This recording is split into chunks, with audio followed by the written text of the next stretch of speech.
Perkenalkan, nama saya Abdurrahman Mulalisan.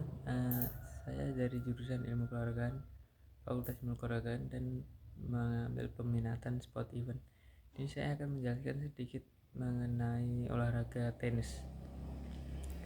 Sejarah tenis lapangan mencakup perjalanan panjang dan evolusi olahraga ini dari awal kemunculannya hingga menjadi salah satu cabang olahraga paling populer di dunia. Menurut beberapa artikel yang saya baca, tenis lapangan bermula pada abad ke-19 di Inggris, di mana permainan ini serupa dengan tenis modern dimainkan di lapangan rumput dengan raket kayu dan bola yang terbuat dari karet.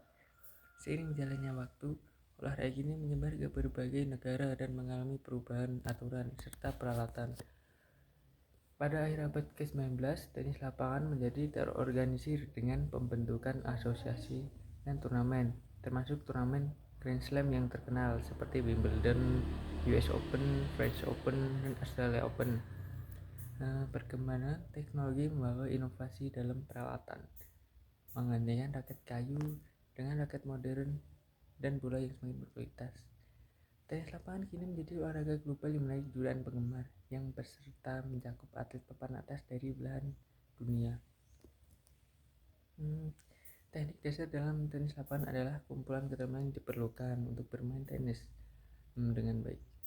Berikut adalah saya memiliki beberapa teknik dasar yang penting dalam tenis lapangan, melibatkan pukulan forehand, pukulan backhand, service, volley, dan smash.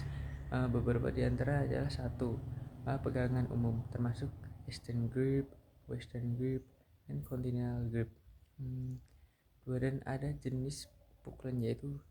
Dan ada beberapa jenis pukulan yaitu backhand, forehand, volley, dan pukulan service. Yang kemudian adalah peralatan dan sarana prasarana. Peralatan dan sarana prasarana dalam tenis lapangan sangat penting untuk mendukung berjalannya olahraga ini dengan baik. Berikut adalah beberapa elemen kunci terkait peralatan dan sarana prasarana dalam tenis. Yang pertama adalah raket. Raket tenis adalah peralatan utama dalam olahraga ini. Raket modern terdiri dari bahan seperti fiberglass, Kevlar, atau serat karbon untuk memberikan daya tahan dan fleksibilitas yang baik. Yang kedua adalah bola tenis. Bola tenis di dalam olahraga ini memiliki standar dan ukuran berat yang diatur organisasi tenis internasional. Bola yang digunakan di berbagai jenis permukaan lapangan bisa menjadi berbeda, seperti bola untuk lapangan tanah liat, lapangan rumput, atau lapangan keras. Yang ketiga adalah net tenis. Net membagi lapangan menjadi dua bagian dan biasanya terbuat dari bahan nilon atau bahan serupa. Tinggi net untuk tenis lapangan adalah 3 kaki atau 0,91 meter pada bagian tengah. Yang keempat adalah pakaian dan sepatu. Pemain tenis memakai pakaian khusus yang nyaman dan memungkinkan gerakan bebas serta menyerap keringat. Yang kemudian adalah sepatu tenis.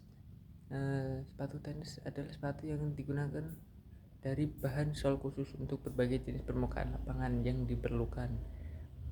Yang kemudian adalah pelindung. Ini adalah opsional bagi pemain yang sering mengalami cedera, seperti pegangan tangan, penyangga lutut, atau pelindung siku untuk mencegah cedera.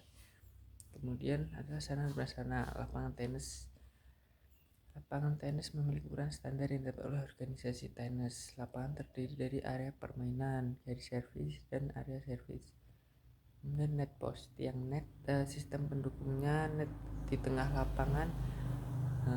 Yang kemudian dinding pembatas. Lapangan tenis biasanya dikelilingi oleh dinding atau pagar pembatas sebagai bahan batas lapangan atau untuk mencegah bola keluar dari lapangan. Kemudian papan skor biasanya digunakan ditempatkan di sekitar lapangan untuk mencatat skor selama pertandingan. Dan yang terakhir adalah aturan permainan dalam tenis lapangan. Aturan tenis lapangan mengacu pada serangkaian norma dan ketentuan yang ditetapkan oleh Federasi Tenis Internasional atau International Tennis Federation atau ITF. Berikut adalah beberapa aturan permainan dalam tenis lapangan. Yang pertama adalah jumlah pemain. Pertandingan tunggal 1 melawan 1 per pemain. Yang kemudian pertandingan ganda, 2 pasangan pemain masing-masing terdiri dari 2 orang atau berkompetisi satu sama lain. Yang kedua ada servis.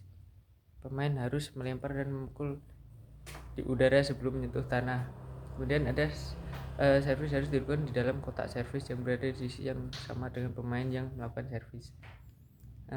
Pemain harus menjaga satu kaki tetap di tanah saat melakukan servis. Yang ketiga ada skor dan game.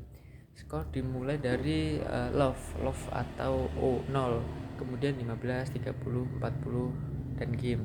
2 game memenangkan satu set. Dan biasanya satu set terdiri dari 6 atau lebih game.